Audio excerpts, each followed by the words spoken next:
Hi, everyone. I'm Laurie McDermott. I am with thewifeexpert.com. Please subscribe to this channel. And if you hear something on the show and you want to forward it, please, please, please. Everyone I bring on the show is because I want to share these people with you. The people I bring on the show are brilliant and smart and have insight of things that I want you to know about. So, as the wifeexpert.com website, that supports people who are struggling in their marriage, I want people happy. I want marriages to stay together. And if I can bring you those tools to keep your marriage together, then you're in the right place. So subscribe. And right now, I've got this guy who actually some of my clients kept talking about. And they would tell me things that he said. And what's funny is he's from France and he's gay, but yet he has an incredible insight to what is happening in the midlife crisis world. And he's also super smart and super funny. So I invited him on the show. So let's pop over to him right now. So without further ado, let me introduce you to JP. He goes by JP because that's a lot easier than saying his last name. And he is a clinical therapist. JP, say hi. Hi, my name is JP Oliveira. I'm a licensed professional clinical counselor. I'm licensed in the state of California. I'm licensed in Texas. I reside in Texas. I also work with clients from all over the world. I take insurance in both Texas and California right now, and I have a profile on Alma. If you have Unum or Anthem and other insurance, the only one I think I don't take right now is Blue Shield Blue Cross because for whatever reason. They're But crazy.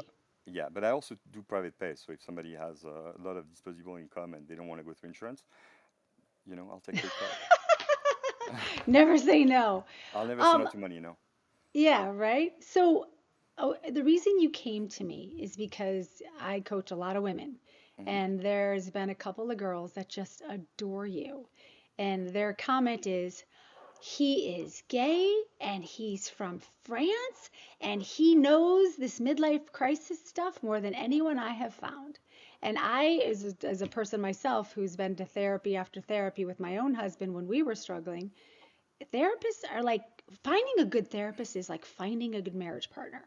And everyone who has been referred to you has really enjoyed you because of this perspective you have on what's happening in their life, which I, as a woman, personally find very interesting. And that's why I'm asking you on today, because I wanted just to hear you talk about what your take is on what happens to people when they go through a midlife crisis. Can you share your thoughts on that? So first, let's talk about the underlying issue to midlife crisis, which is depression. Mm, In the U.S. of A, in America, as well as most westernized civilized countries such as France and Germany and England, there's a lot of pressure being placed on men, and being a provider, being educated, bringing in money, society, and so forth. And I'm sure other parts of the world might be the same, but I don't know enough about the other part of the world to talk about them. So I'm going to stick to what I know. mm, And so in the US, men very early on are conditioned and socialized to be strong. And if you compare women to men, if you look at little girls and little boys are all about competition. Who is the strongest? Who is the fastest? Who climbs the fastest tree? Who is the toughest? Little girls, they work on communication and on getting friendly with one another, how to build relationship, how to make friends, how to stay friends, how to work through negotiation. That's why little girls will invest a lot of time on, and it's a stereotype, but it's a stereotype that's actually true. They will spend a lot of time on negotiating their relationship. If a friend does not like them, they will try to understand why. They will go back and forth. Boys are more like, who is the fastest? Who is the toughest? Who jumps the highest? And there are some boys who do have good interpersonal skills, and there are some girls who are climbing trees. That's not what I'm saying. What I'm saying is like, according to gender, and I know gender is a hot topic right now in our society. According to gender, women, the expectation of society, I expect women to be better at communicating, and men, they kind of get a pass because they're tough, strong, all this. That comes into play later on when you're an adult. If you're 22, 23, 24, 25 years old, and you're feeling a lot of depressive symptoms, if you're emotionally uh, depressed, but and you're a man, chances are you're not going to address those issues. You're not going to go seek therapy. Um, it used to be that women, when they are not feeling good, when they're not being themselves, your baseline is when you're happy, you're functional. But when you start being depressed, maybe you don't get out of bed, maybe you're tired all the time, maybe you eat too much, maybe you eat too little, maybe you're irritable. There's different symptoms that can indicate somebody's going through depression. Women will generally go and talk to someone about it. They will reach out and say, I'm not feeling like myself, I need help. They'll go to the doctor, they'll go to their friend, they'll go to their family. Men have tendency to use a cop out. They will gamble, drink, indulge in drugs, have multiple sexual partners. They will eat food, a lot of food. They will watch the same television shows. They may engage in activities that are kind of daredevil activities, jump out of a plane, go skiing, whatever. Buy themselves motorcycles and go bike racing or whatever. Now, you take a man and a woman, they're married, they're in a relationship for 20 plus years, and they come to the age of 40, 45. It could be 35, it could be as early as 35. And what happens is that when they get to that place, a lot of time they don't feel they have a way out where they can express how they feel. And so midlife crisis is a real thing. There's two things that can really precipitate a midlife crisis. In my book, two main things, but there could be more. Like if a man loses his dad or a family member who is a very important person in his family, and which makes him aware of his own mortality, and he realizes he's next in line. Like maybe his grandfather is dead, his mother and father are dead, and now they're the only one alive, and they know that eventually they will die. Make them aware of their own mortality. And so, because of the pressure we place on men in our society, you must amount to something. You must make something of yourself. You must earn money. You must show how strong you are. You must have a nice car. You must have a nice home. If you're gay, a nice husband. If you're straight, a nice wife. All that pressure that's being placed on them. And our society is really geared toward relationship. We talk about relationship all the time. And so if you get to a certain age and you feel like your relationship is not supporting you to the things you want, or if you feel like you're a failure to your relationship, and there are multiple things that could make you feel like you're a failure. A lot of men struggle with erectile dysfunction. That's a huge problem. Mm. If a man feels like he cannot satisfy his partner, that could be a huge problem, erectile dysfunction. Why do you think Viagra, to these days, one of the number one selling drugs, where there are so many websites that promotes uh, having an erection, being able to satisfy your partner, having more pleasure, is because it is an issue. And we are more prescriptive and reactive than proactive in America. People don't maintain their health. They don't go on diets. They don't. They'd rather go on a diet than eat right all the time. They'd rather go see a doctor and get a pill rather than try to change their lifestyle to have a better life. What affects your body affects your mind. What affects your mind affects your body. Okay. Yeah, I agree with that. So Yeah. so if you're married and you've been married for 20 years, you have two kids, you've got the car, you've got the house, you've got the mortgage, you've got the pressure, and maybe your dad dies, and you're a guy. You may not talk about it. You may not process the grief. You may not say, hey, you know what, I'm heartbroken, my father died. For men or for women, the first male relationship you have in your life is your father. The first female relationship you have in your life is a mother, unless you come from a family which has two fathers, two mothers. Again, I'm talking about more the norm than the exception. Or if you're living with your grandparents, in this case, your grandfather would be your first male relationship. So that person dies, you're next in line, you know that eventually you're going to die, makes you aware of your own mortality. And the question that people ask themselves during a midlife crisis is, who am I? What's the purpose of me being on this planet? What have I accomplished? How will I be remembered? And it's not always a conscious process, it's often an unconscious process. And so people try to reinvent themselves. And when they go on the process of reinventing themselves, they sometimes feel like they have to set everything they've built on fire to rebuild from scratch, which means they will want to leave their spouse, thinking that by leaving their spouse, they can become someone else and they can reinvent themselves. And a lot of time, they also project a lot of their unhappiness on their spouse. If I'm unhappy now, if I'm not happy in my skin, if I don't like my life, it must be because I made the wrong choice with a partner. And rather than reflecting upon how do I fix myself and feel better, they project that onto their spouse. Say, you know what, I love you as a person, but I don't want to be with you anymore. I don't think we can make it work. You know, all the way up I to love you, but I don't love you. I'm not in I, love with you. I love you, but I'm not in love with you, and I realize that I'm not making you happy, and it could come from the erectile dysfunction problems. It could come from the fact that maybe I'm having a fling in the office with somebody who is 20 years younger than me, because I want to feel younger and more vibrant. Um, all those things come into play. Midlife crisis is not a linear process. It's not like, hey, you start at point A and you end up at point Z. It's more like you can go back and forth between different stages, and it's really hard to be coherent and to be cogent and to be um, for people to understand you when you yourself don't understand yourself. There's a Mm. really good book on male depression called "I Don't Want to Talk About It" by Oh, I don't know yes, that book. I don't want to I talk don't about want it. I don't want to talk about it. It's by Neil, I think. Last name is Neil, Neal. I'll send you the information later. He's a social worker from New York, and he wrote this book a while back, and it's still everything on that book is still very very on point. Wow. So Okay. Cool. uh, I don't want to talk about it. It's about how men don't want to talk about their problems and they escape in behaviors that are coping mechanisms that are maladaptive. A lot of time they either, you know, overindulge with food, drugs, sex, alcohol, gambling. If it's a way of escaping, you don't want to face whatever is in your life.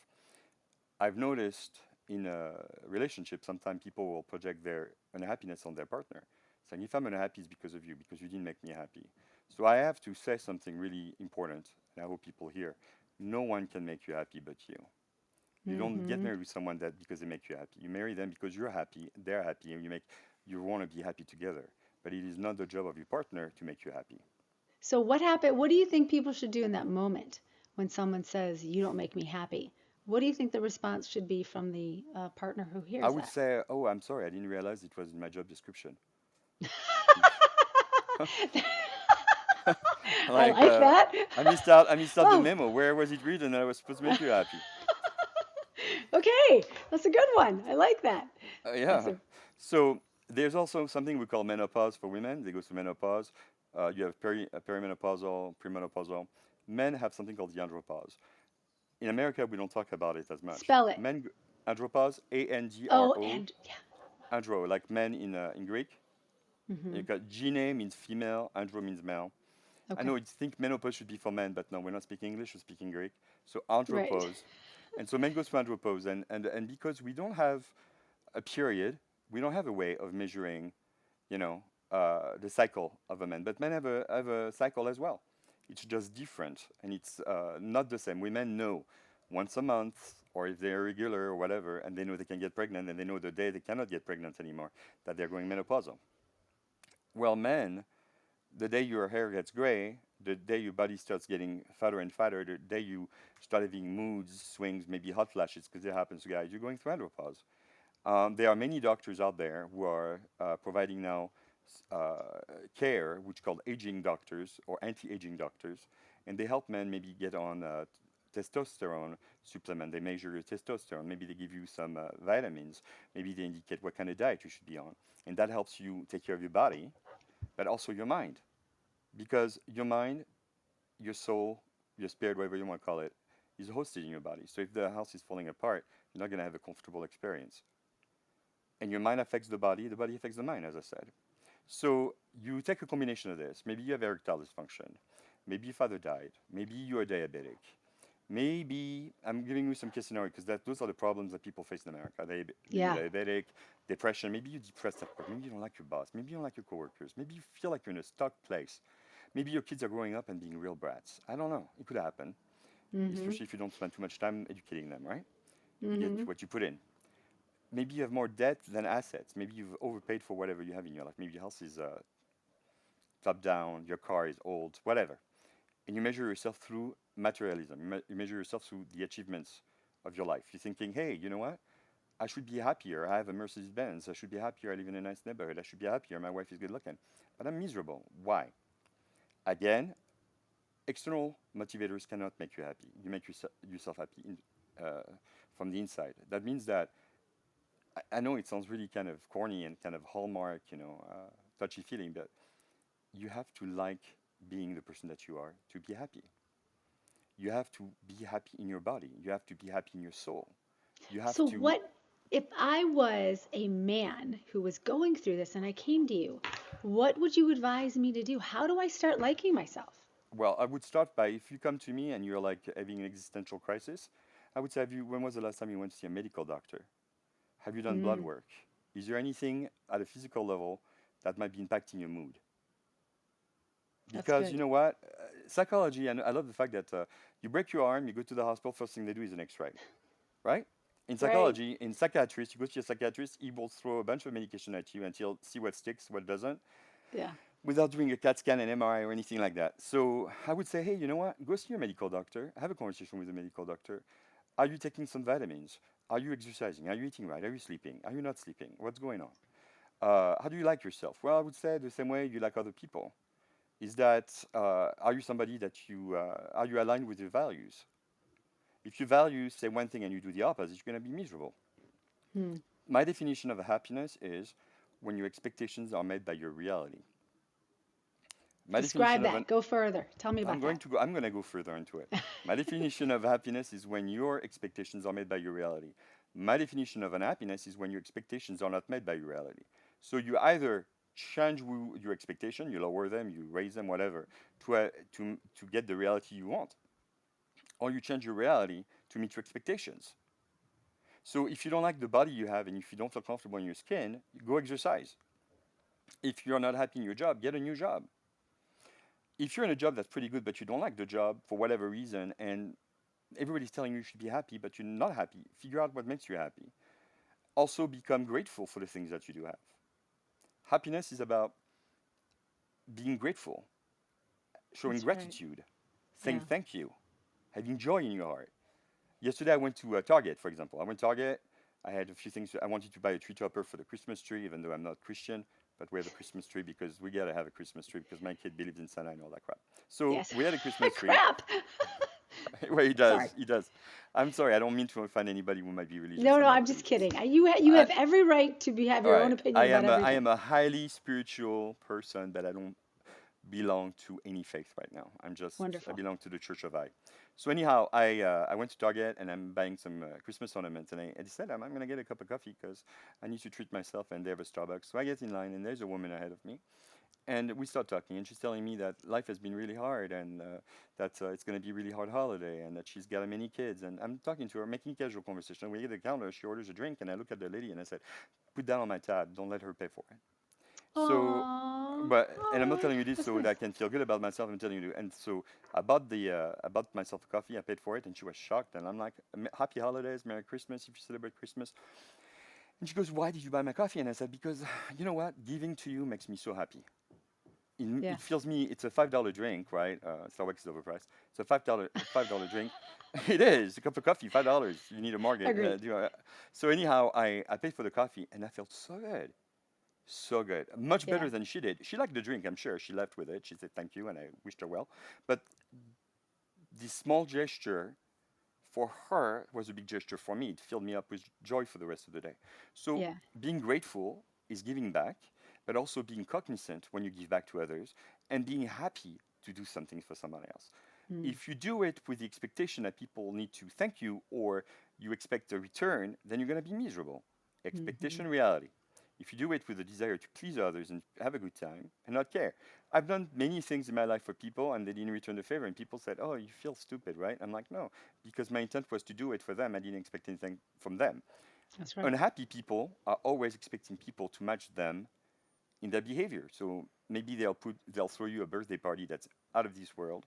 Their birthday come around, nobody thinks of them, and they feel miserable because nobody's doing for them what they've done for someone else.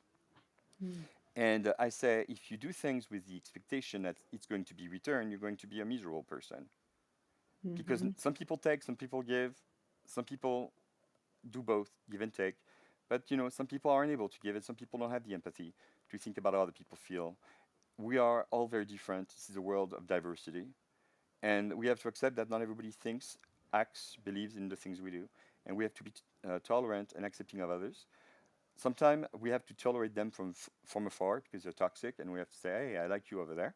But the point is, well, yeah, if you meet somebody who is really difficult, you don't have to hate on them. You just have to distance yourself from them. Self-preservation.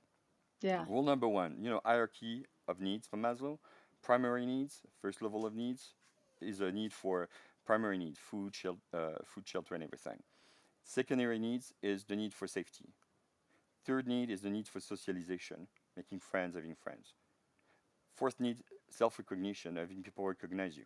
And the fifth need, higher need, is self-actualization, becoming something that matches yourself. I will say that people who go through midlife crisis may have their primary need and their safety need and even socialization need met, but they don't feel actualized. They don't feel individualized. They don't feel happy in their skin. And what happens is that midlife crisis is something that happens to someone, and their life implodes, and it affects everybody around them. It's like a bomb. You're a bystander, and you get blasted by their midlife crisis. So if you're the wife of a man who's going through midlife crisis, he may tell you that he's not in love with you anymore. He may tell you that he does not want to be with you anymore. But actually, what he's really saying is that he wants to change who he is as a person, and he thinks the easiest way to change his life is to change his environment, which is the last thing he should be changing. He should be working on himself. He should be doing some self-reflection. He should be doing some journaling. He should join a men's group. He should go, if he believes in God, he should go talk to his pastor, to his rabbi, to his priest, to whoever is a spiritual leader in his community. He should be working on that. He should be working on the inner person, not the outer person. However, we live in a society where we tell women, if you lose weight and if you put makeup on, you'll find a husband.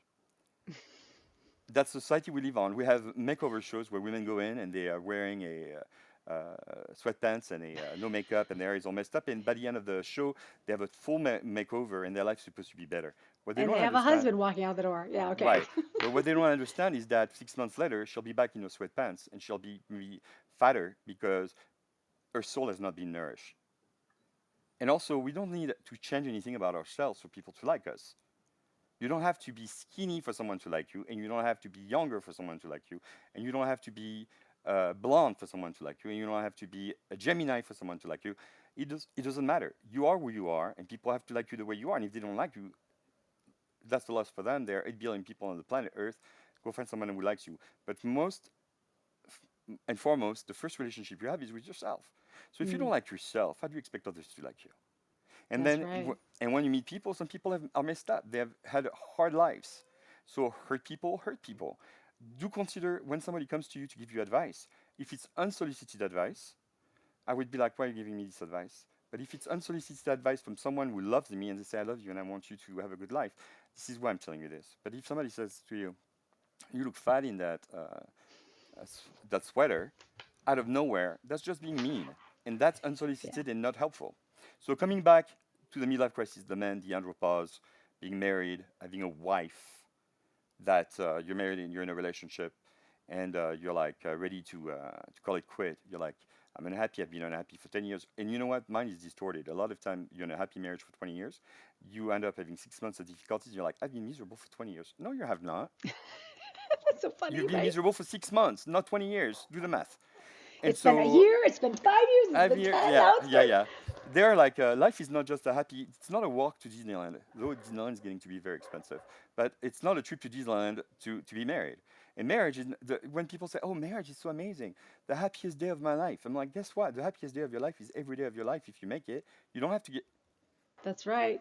and so, that must have connected with somebody that wanted to interject. But anyhow, the point is, the happiest day of your life is what you make it. So today could be the happiest day of your life, and tomorrow can be the happiest day of your life. But Yeah. then, on the flip side, today could be also the most miserable day of your life, depending on how you look at your life. And so, if a man came to me and said, I'm ready to call it quit, I'm tired of my wife, I'm miserable, I would say, your wife is not making you miserable. You are making yourself miserable. Hmm. You're not going to, the number one rule is to not shift your power onto other people. You cannot affect a change in your life if you expect other people to be in charge of it. So if you have a victim mentality and you go, the whole world hates me, guess what? You made yourself powerless and you cannot do anything about it. The first rule is to say, what am I responsible for in my life and what can I affect? What is a positive and negative that I can affect?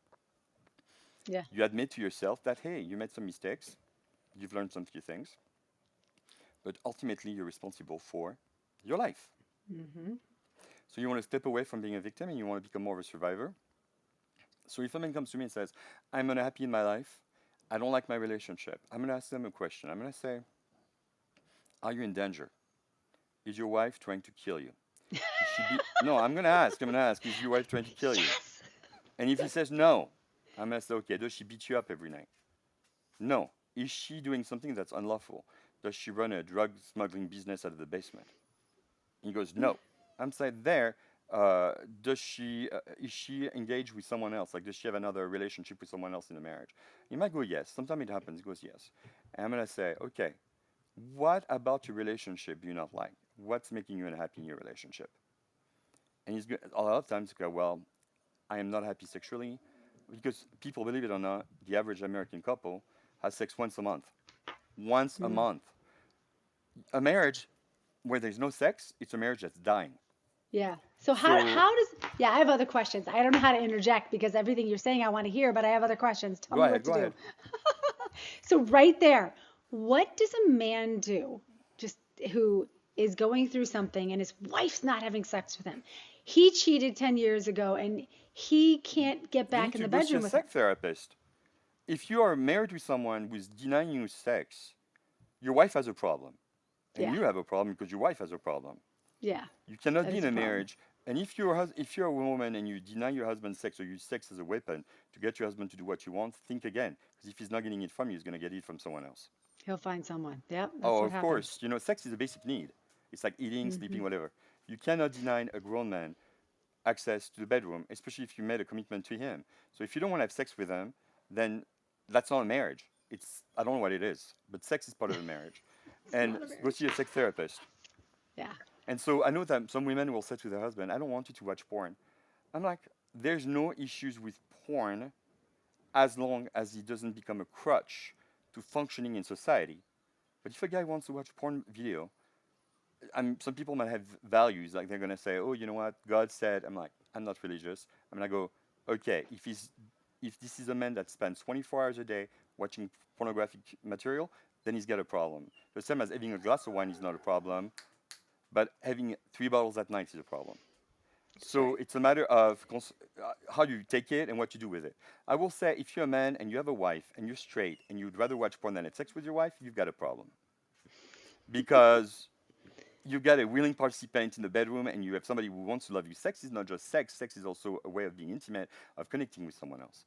And if you're Yeah. like married to someone and you deny that woman sex and she denies you sex or whatever the issue is because you're not comfortable in your body, because you don't like it. Women have children. I've heard that a lot. I have had a kid and I don't look the way I used to and I don't think my husband finds me attractive. I'm like, some guys will have sex with a piece of wood. Yeah. And that sounds horrible when I'm saying, but they're non-discriminatory. So if a guy marries you and he loves you and he tells you he loves you and he's attracted to you, trust it's the truth. Yeah. Most men don't want to get married. Yeah. And I know that sounds like a terrible thing to say. Like some dude has, you go at 2 o'clock in a bar, you're female, you have a bunch of guys, you have your pick of who you want to sleep with. They are not going to be too difficult. Yeah. Women are more difficult to please. Some women know, but the average woman is going to be the brake. She's going to be the brake to the pedal. She's going to say, no, not on the first date, not on the second date, not on the third date, not on the fourth date, when I feel ready for it. But if you're married with somebody, if you made a commitment to be married with someone, and you say, I want to be married with you, and you say, every time you do something that I don't like, I'm going to say no sex, you're turning your relationship into a transactional relationship. You're Hmm. trying to have power over the relationship through sex. You're no better than the husband who goes to cheat. Because in some Hmm. ways, you're putting condition to your love and condition to access to the intimacy. And a marriage without intimacy is a marriage that dies. There is the woman, there's the man, and there's the relationship. Makes three. Yeah. Honesty, of course, is important. I will tell you, I've seen people come to me, or I've talked to people, and they say, my husband's leaving me, or I'm leaving my husband, and I don't understand what's going on. And sometimes the husband is not being honest. The husband is not telling the whole truth. The last thing you should do when somebody tells you they want to leave you is become evil or turn into the turn into the projection they have of you. So, for example, Yes. if your husband says to you, "I'm leaving you because I found someone else or because I want to be alone," and then you burn his clothes and you destroy his car, and you do all this thing, right? All you're doing is giving him reason not to be with you. Even though deep down you're hurt, you have the right to feeling hurt. You have the right to, I'm feeling so much pain, right? I'm feeling so much pain, but that pain does not need to be exteriorized toward the man. You don't need to take it and throw it at him. You can process it, but you have the right to your feelings. You have the right to say, I'm feeling hurt. This is hurtful. I love you. I care about you. But that doesn't give you the right to call his friends and tell his friends all the dirty laundry, or to go post something on Facebook, or to go tell, uh, I'm going to give you an example. In April, no, I love February, examples. Go ahead. yeah, I'm Yeah, going to give you an please. example. In February this year, I had a guy come to my house to do an estimate. He was a contractor. And he came to do an estimate. I ended up not hiring him. Very nice gentleman. And about 2 months ago, I got an email in my inbox from his email with pictures of himself naked. His wife sent me pictures of her husband naked from his business account, and she did that to all his clients to, Why? to because she wanted to hurt him because she thought he had cheated on her. And as a matter of fact, I talked to the guy, and he never cheated on her. So I called him up and said, "Hey, dude, I just want to let you know I got pictures of yourself naked, and I deleted them. But I also wanted to let you know that it came from your email account, and it's been set up as to make me believe that it's coming from you. And this guy is part of the Chamber of Commerce, and he's a businessman, and he's a father of 2 children, and he's a good guy." And I said, "Your wife probably has mental issues. That's my field of work. She probably needs to go see someone." He goes, "Well, we're about to get divorced." I said, "Well, go see a therapist, work with them, because nobody in their right mind does that. So she might Yeah. be going through something. Give her a chance to explain, and for the sake of your children." The dude was like shocked. He goes, "You're Yeah. surprising me because I've had so many people not want to do business with me because they got pictures of me naked." Hmm. And I said, "You haven't got a thing that I don't have. I'm good with that. It doesn't bother me. I just don't. I just want to make sure that we're on the same place.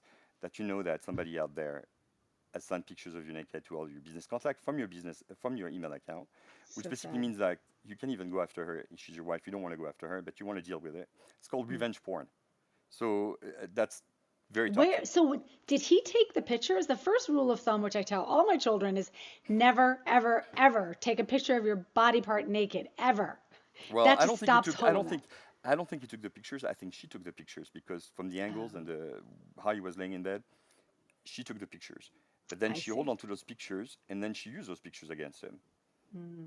And so whether or Ouch. not he took the pictures or whether she took the pictures, I really don't even care. It's none of my business. You do what you want to do in your own intimacy. It becomes my problem when it comes into my email, and I see a contractor that I to come to the house to talk to.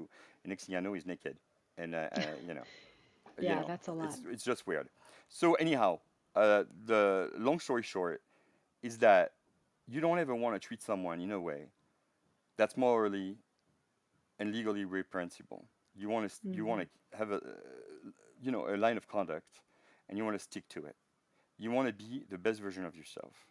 Because if they end up saying, "I'm leaving you because of you," they can't justify it. They cannot say, "I'm leaving you because of you." They're leaving you because of them, and they have to take ownership over that. Number two, don't give them a reason to play the victim and go, "Look at the way she's treating me." Yeah. You can feel sorry for yourself, you can have a pity party for yourself, but honestly, this is not very helpful.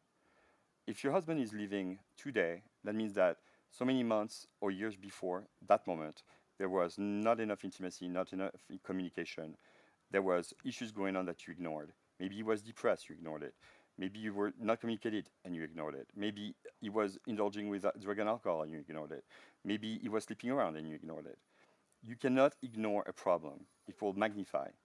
So if today you see your husband detaching himself from you, you need to re-engage and have communication. Have a date night once a week. Go out once a week with your husband and just your husband, not the phone, not the kids, not the dog. One date night. Make sure that you check in and check out. During the day, you get up in the morning, you talk to each other. At night, you check out how was your day, what happened. You make that time for each other. If you have kids, take care of your kids, but then the kids are in bed, you got to talk to each other. Don't spend your time in front of the television or on the internet. Be present with each other. If you go to a Hmm. restaurant, put the phone away, talk to each other.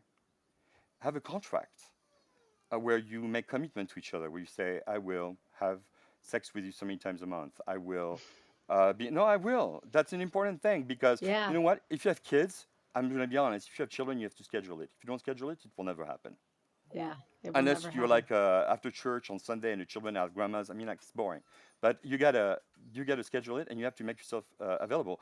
Take a trip once a month. Do something fun for once a month. It is not. It's about experiences. Be each other's best friend and partner, and have fun with each other. If you don't create that for each other, you're gonna be miserable. You're going to be living with somebody else. You're going to be rooming with a roommate that you don't really like anymore. You're going to feel like it's a habit. You're going to be unhappy. And I will tell you, I will tell guys, go around and look at other men looking at your wife. You'll realize that other men sometimes look at your wife in a way that you're not able to look at your wife because they know what you've got and you don't take that into account. And same thing with women. Look at your husband as you may be looking at somebody else. Maybe your mind wanders because nobody's perfect. Look at your husband the way other people would look at your husband. Yeah, But be that's right. communicative. Talk to each other. It starts with communication. If there's no communication in a marriage, there's no marriage. Yeah. So So what do you think happens? Like, do you think does anything happen? I know there's everyone, just so you know, JP has a dog that he's locked out of the room and you can hear the dog going because it wants to be in there with him. Um, what do you think happens in childhood? Does anything from childhood show up in part of the midlife crisis? What's your of thoughts on that? you know what, whatever it's we have different attachment style. That's another theorist. That's John Bowlby, Bowlby. John, English psychiatrist. Discuss attachment style. You've got a secure attachment. You grew up in a safe environment. Mom and dad are there. You need help. They're supportive. Secure attachment. You go through life not feeling the need. Then you've got Is that a people who good have thing? Secure that is attachment. Do you think people have beautiful. failures from that? Okay, that's a good. No, Okay. no, secure attachment is good. That's what we want. Okay. Then you have fear of abandonment. If your mother or father left you when you were a young child, and you grow up thinking that the more important people in your life are going to walk away from you, then guess what? You enter a relationship and you think you're waiting for the other shoe to drop. You're thinking, as soon as I don't do something that he wants me to do, or I do something she doesn't want me to do, she might just walk out on me. And that happens. That's fear of abandonment. Then there's the fear of rejection, which is you're afraid of going toward people because you're afraid they're going to push you away because you're not good enough, because you're not worthy enough. And then there's a fourth kind, which is the fear of rejection and the fear of abandonment, which is like the whammy, you've got everything. Hmm. Attachment styles are not stagnant. That means you could be raised with a secure attachment and develop a fear of abandonment through a bad relationship. You could be born with and raised with a fear of abandonment and then work on yourself and become secure. It is not stagnant. It doesn't stay in that place forever. You got to work at it as well. But let's say you're in a marriage and the wife is afraid, is very needy because she's afraid of being abandoned. Behavior is very needy all the time. That puts an incredible amount of pressure on the husband to always be responsive to the wife. And that, in some way, could push you away. You could feel like, I don't want to be in a relationship where I feel like I have to reassure the other person 24/7. I don't want to be in a relationship where I have to become somebody's, you know, uh, moral booster, where I have to make you feel good about yourself all the time. Uh, Fear of rejection is sometimes you miss out on opportunities in your life because you're afraid that people are going to say no. I will tell you, someone's going to say no. You tried, somebody says no, but not trying, you're basically saying no to yourself. So the fear of rejection is you're afraid at some point people are going to look at you and say, I don't want this, which is similar to abandonment, but it's different. The fear of abandonment is somebody walking out on you at any given time, any moments, which gives you a lot of anxiety. It's very anxiety producing. You think that your husband might go to work and they never come home because he found someone better. It also makes you very insecure, can make you jealous, you can end up having distortion about yourself, maybe body dysmorphia, and you don't like your body, maybe delusions about how you come across, what people think of you. So all that comes into play. Yeah. So fear of rejection is poor self-image, poor self-concept. You don't know who you are, and you go through life and you meet people and you think the worst of yourself, so you think people are going to think the worst of you, so therefore you don't engage with them because you don't want to be rejected. So coming back to midlife crisis will accentuate any of those attachment problems. Your father Okay. just died. Hey, hey, There's your father just died. that dog. There are two dogs in this room. That's why I'm in this room because they would bark like madmen otherwise. So That's funny. what you might call it. Your father just died. Your father was divorced your mother when you were 15 or 14. You're a man. You've got two kids. You're married, and you had a okay relationship. You don't even have to have a good relationship. You could have had a horrible relationship with your father. But you know what? 50% of your DNA comes from your mom. 50% of DNA comes from your dad. You're a byproduct of your parents. You're a byproduct of their DNA, and you're also a product of the environment you raised in. All right. Mm. So you're a 45-year-old man. You just went to you bury your dad, with whom you had a difficult relationship, and now you're like, I don't want to be like my father. I don't want to be like my father. Argos, stop it. Sorry about that. That's okay. So That's funny. I don't want to be. I don't want to be like my dad. I want to be better than my dad. However, I feel like I'm being a fraud. I don't like my life. Or I want to be just like my dad. My dad was an incredible man. I want to be just like him. And now he's dead. What did his life matter? Maybe he died from a cancer. Maybe it was sudden. I was not expecting it. What if that happens to me? What if I die tomorrow? What will my life mean? And then you add attachment problems like fear of abandonment, where you've been your life always afraid that people are going to walk out on you, and then suddenly your father dies and it feels like he's walking out on you. Or fear of rejection, where you feel like you settled, and now you were afraid of being rejected, so you settled for somebody else, so you felt like you didn't give yourself the chance to be the person you wanted to be. There's so many different, you know, pictures. There's not one size fits all. Everybody's different. Yeah. I always say everyone's a little bit nuts, right? Oh, We all everybody's have not. like, I don't even we're know. I all don't even like the complicated. term. I know how we talk about neurotypical and secure and well. We all have problems. So we all Hmm. have issues. Some people have subscriptions, but we all have issues. All right. Yeah, no, none of us So are perfect. nobody is. And so knowing that, you're a 45-year-old man, and one day you wake up and you look at your wife and you're like, I don't like this woman anymore. I don't want to be with her. The first question you should ask yourself is, what's going on inside of me that I feel this way? What's happening in my head that I feel this way? You could very well not be in love with your wife. You could very well not be in love with your wife today, but that means that you were probably never in love with her at any given time in your life, and you faked it. That's a You different story think? entirely. Yeah, some Oh, people get married and they marry the person and they are not in love, and their marriage is a sham and they are not really in but love they with each other. walk you, so you're telling me people knowingly walk down the aisle knowing they're not in love with their spouse? Yeah, that What happens. if they think they're in love and that's why they got No, they don't. married? No, they may pretend they're in love. They may do it for societal pressure. They get to a certain age. They want to get settled. They want to have kids. They want to be married. Their religion maybe forces them to feel that Okay. way. They may not be authentic to themselves. I tell you what, if you're a gay man and you marry a woman, I don't care how nice your wife is, you're a gay man. So you could Wait, love say her. that again? If you're a gay man and Oh, you love if you start men, out gay, yeah. You're you not start gonna gay and you fall. marry a woman, that happens. You marry a Mm-hmm. woman and then you're, s- you're gay. You don't become gay overnight. It's part of who you are, that's your identity, but some people don't want to be in touch with that. Some people say, I'm going to overcome that. Well, so what If you, happens with the guys who say, I tell their wives, I've never loved you. I've never I would loved you. say, I would challenge that. I would challenge that. I would say, okay, can you give me an example? Can you explain to me why you married me in the first place? Yeah, well, then I you would get all these say, like details no, of that's letters that fine. they've written you. That's fine. That's fine. I would say, so that means that if you're telling me the truth now, that means every other time you talk to me, you were lying to me. Are you a liar? Hmm. I Hmm. would also say, you never loved me. It's fine if you don't love me anymore today, but can you say that in given time during our life you never loved me?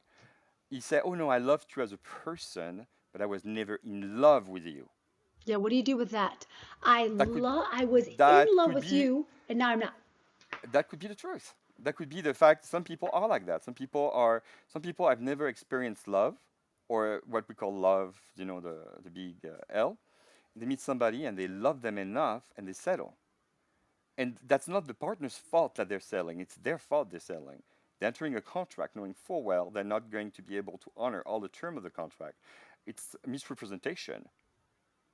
It's you Mm. saying, hey, you know what, I'm going to be there for you, I'm going to be your husband, but we're going to make it work, we're going to have kids, we're going to have this. That's misrepresentation. It's like me selling you a car and telling you it drives and it doesn't drive. It looks like a car, So, but it's Pete, not a you're car. telling me people do that? Yeah, A I've lot made of that. people? I don't know about a lot of people, but I know some people do it. The world is filled with, you said a little bit is nuts. Everybody's a little bit nuts. I think some people Yeah. are a little bit. So, I th- how does a wife know if her husband says to her, "Yeah, listen, you forced me to marry you. I never wanted to marry you. I never really loved you." And she's like, "He's nuts. He did want to marry me. It was his idea. He asked me. I've got all these cards and proof that he and it so doesn't matter. I At that point, I would not even enter the debate. I would not even start that debate with that person. I would say, okay, you know what? You don't want to be married right now. You don't love me right now. You need to bye-bye. figure out. No, you need to figure out who you are. Figure yourself out. Sort yourself out. You can't. When if a child, So, if you have a kid in a grocery store and a child is having a full-on meltdown for a bag of candy, you don't engage. You wait them to calm down, and then you have a conversation with them. but Having a so conversation with somebody who is in a crisis mode. Midlife yes, crisis is in the name, right? yes, Who is not aware crisis. they're in a crisis mode, and you go and try to have a rational conversation with them in that moment, I everything that's don't. going to come out of their mouth is going to be bullshit. Right. They're in a crisis mode. They don't even know really truly what they feel. They don't really know who they are. They don't really know where they want to go. They don't really know where they come from. Everything is like when you're depressed, the whole world becomes gray. Is the world becoming gray? No. I'm nearsighted.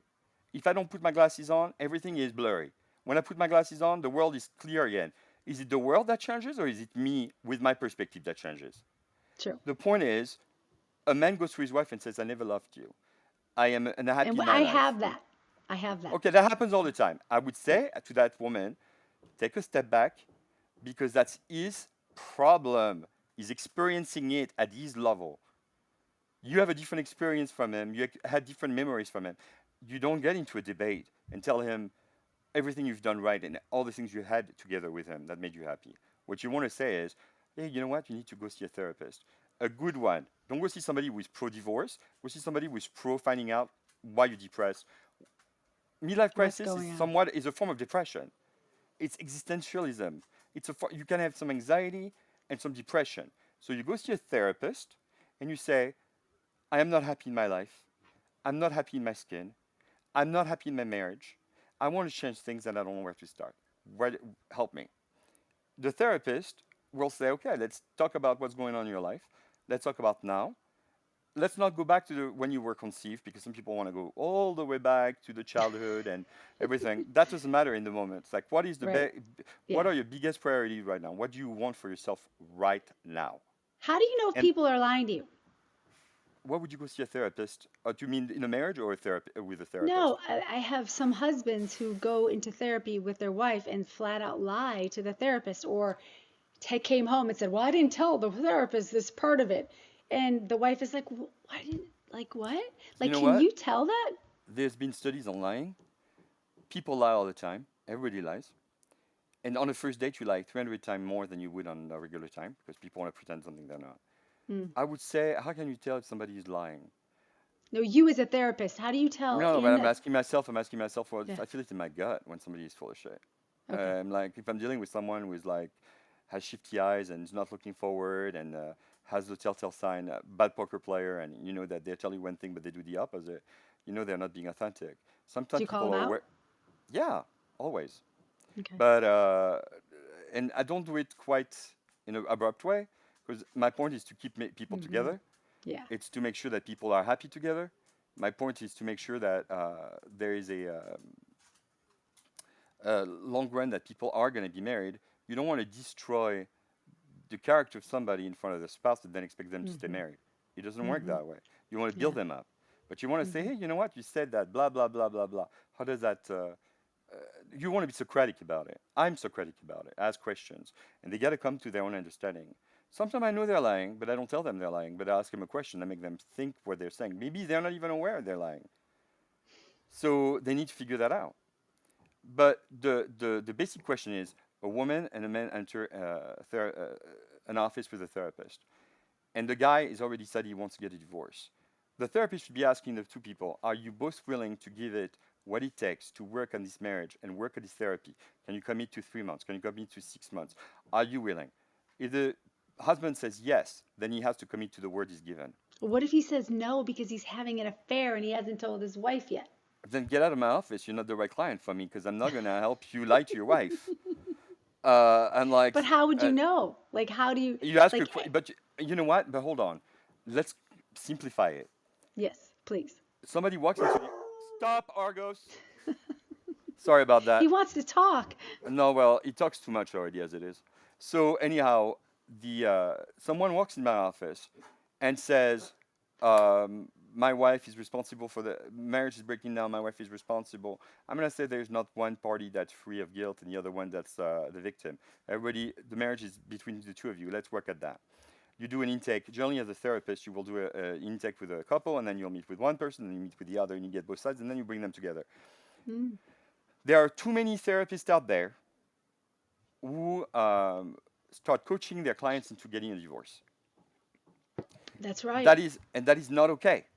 Hmm. If a husband comes in with his wife, or the wife comes in with the husband, unless there is a major problem in the relationship where there is abuse or unlawful activities, you don't start coaching. You don't side with one of the partners against the other. That's not the job of a therapist. The job of a therapist is to say, okay, you know what? Let's give it a chance. Let's work on our communication. What are the major issues that you're facing right now in your life, and what are you willing to do about it? Not say your wife is a horrible person. You should leave her now. That's not the job of a therapist. The job of a Yeah. therapist is to say, you're stating you're unhappy. She cannot be happy when you're unhappy. She wants to stay married, and you don't know if you want to stay married. Let's figure out where your relationship went wrong. Let's fix this. Let's improve this. Honestly, 80% of the time it works, 20% it doesn't. Why? Because people are not honest with themselves and they're not honest with their spouse. If a man comes into an office, knows he's having an affair with someone, not being open about it, not being honest about it, doesn't come clean about it, you have absolutely zero chance to keep that relationship together because it's like playing cards with somebody who's cheating. You don't Yeah. have a fair chance. So now every case is different. But I can tell when somebody's being dishonest. Some people will also act with a confirmation bias. They will seek someone that will support their point of view so they can do what they want. They say, I want to get a divorce. I'm going to find a therapist who's going to support my decision to have a Hmm. divorce. And when I do, then it will make me right and then I will be on the right pace. You go around and you talk to people about your experience and you seek out the people that will agree with you, and the people that disagree with you, you'll cut them off. Confirmation bias. As a therapist, if I see a problem, I'm going to say, I see that as a problem. I have a gentleman I'm working with right now, and he was ready to to walk away from his wife because his wife, there was without giving too much detail, there was issue with the wife, with the mother-in-law, and all that. And I said to him, are you wanting to do what you need to do to keep this marriage going, or are you ready to go and quit? And he said, I don't know. I don't know that I trust my wife anymore. And I said, well, the same way you do with any situation when there's no trust, you need to establish a contract and you need to discuss the things you want from each other and you have to stick to it. And there has to be consequences for violating the contract. So I'm glad to say that this couple is going to stay together. And because I think if you go seek out a therapist help when you're thinking about divorce, it's because somehow you want to make sure you're not making a mistake. Hmm. If you go to see a therapist to just talk crap about your spouse and to validate the fact that you should be having a divorce, save yourself money. Don't go see a therapist. Go see a Yeah. lawyer. Yeah. Uh, That's you're gonna need right. it because getting married is expensive. Getting divorced will rob you of everything you've ever worked for. Lawyers Hmm. love lawyers have tons of podcasts and there's tons of podcasts and tons of books out there put out by lawyers telling you how to get a divorce. Why? Because they benefit. Yeah. Lawyers make money when they separate people. Yeah. As a therapist, my job is to get fired. The day you don't need me anymore, you should say I don't need you anymore. Yeah. But my job Right. is to keep you together, Yes. right? If you Yes. go see a doctor in January because you have a cold, hopefully in July you're still not seeing the same doctor Yes. for the same cold. Otherwise, you have a bigger problem than a cold, right? Yeah. Therapy is the same. If you go seek out a therapist for psychoanalysis, which is some type of therapy, if you're going for marriage and family therapy, or if you want to have just maintenance therapy, maybe you see a therapist once a week for a year, and then you go once a month, and then one day you say goodbye to that therapist, and it's okay. Yeah. But the idea is you go there to solve an issue or to work on an issue, and then maybe you find more issues, and to say, you know what, my life is better right now. I'm just gonna stop dealing with you and go back to my life. The idea is to improve your existence. Yeah. Yeah. It's to make No. yourself. So if you're not happy in your life, okay, let me picture this. You are married, you have a house, you have a car, you have a job. You're unhappy. You think that living in a small apartment in some city part of town because you cannot afford to be in a house anymore, still being in the same stupid job, having to pay alimony and child support is going to make your life better? Right. Hello. Hmm. Ask yourself Nobody those thinks about questions. that though, because No, I no, was no. chasing this 22-year-old and she was going to make me 22 again. Yeah, but that's the wrong thing is to chase. You shouldn't be having to chase somebody who wants to be with you. Hmm. People that want to be with you, you don't have to chase them. That's right. And if you JP, need to, you're a very interesting person. I agree. All right, so how do people find you if they're interested in I'm on Alma. talking to? I'm gonna give you my link. I'm on Okay, Better. so then I'll put it below on YouTube, or I'll put Mhm. it in the description Mhm. if you're listening to this on Spotify or Right. wherever else, So Anchor. the idea here is that if you need to work with me and you have insurance, you go on my webpage through Alma and you look up, and then you reach out and you say, I would like to have a communication. If you're in the United States, if you're in Texas or in California, if you're in New York, I'm sorry, I cannot help you. Um, on BetterHelp, same thing. And if you're from outside the US, I can help you because then I would be working from outside the jurisdiction. I wouldn't be providing services the same way. So if you're in the UK or if you're in Switzerland or whatever, I can help you. Yeah, that's cool. I do all my work online. Yeah, So so let me you, put, yeah, yeah, go let's say ahead. you're in New York, but your residence address is in Texas or in California. Yeah, Then I can help you because your residence address is in Texas, California. I'm not gonna go okay. knock on your door and verify that you're really living in the state you say you're living in. But Oh, yeah, if you're a resident of Texas and you happen to be in New York, I can help you because you're a resident of Texas. okay. But if you are living in New York and the only address you have is New York, I cannot help you. Yes. That's funny. Okay, that makes sense. Um, so I'll put the links for everybody below, wherever they're listening to this. JP, any last words that you want to give to my wives or husbands that are listening right now? The goal is that they share this with their spouse, Hmm. maybe, but Okay. There's different types of marriages out there. There's different types of values, and people have different types of problems. If you married somebody because you said at the time you loved them and you meant it, I'm not going to talk about people who don't mean what they say, and you wake up one day and you feel like you're not happy in your life, chances are it has nothing to do with your spouse. It has to do with you, and you have to figure out within inside yourself what's making you unhappy, because you could get rid of everything you own and get rid of all the relationships you have. That unhappiness is within you. yeah, yeah, amen. That's how this rolls. Well, I appreciate you, JP. I I can't appreciate you wait as till well. one day I meet you in person, but I do You know will. so many of my people love you and think you're You're in wonderful. California, So right? You're in California. I'm in outside of Los Angeles, yeah. So one day I'll go to Los Angeles and I'll come say hi. I used to live in the Bay Area for the longest time, but I moved to It's Texas. California is very expensive and there's a lot of crazy people here. You do really well. Well, I don't think But Texas is any less crazy, but it's a little bit more affordable. yes, I'm sure. Yes, California is very expensive. Anyway, JP, thank you so much for your time. I really appreciate it. You're brilliant and you have a lot to say and your thoughts are coming from the male side. So I appreciate that. And I'm Thank you. sometimes totally inappropriate. My language is not always the best, but nobody's perfect. Dude, I share that with you. This is how I talk. I'm just trying to be normal on this.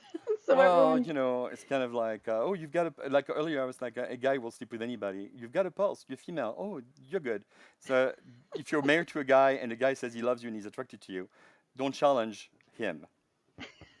Who are you to no, challenge him? no. Why?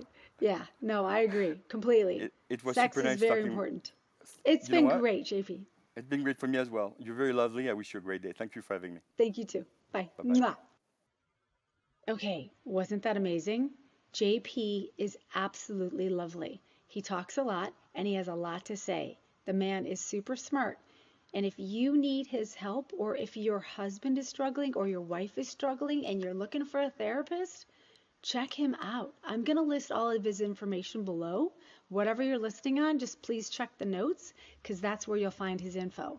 But for now, please come to thewifeexpert.com and just listen on how to make your marriage better.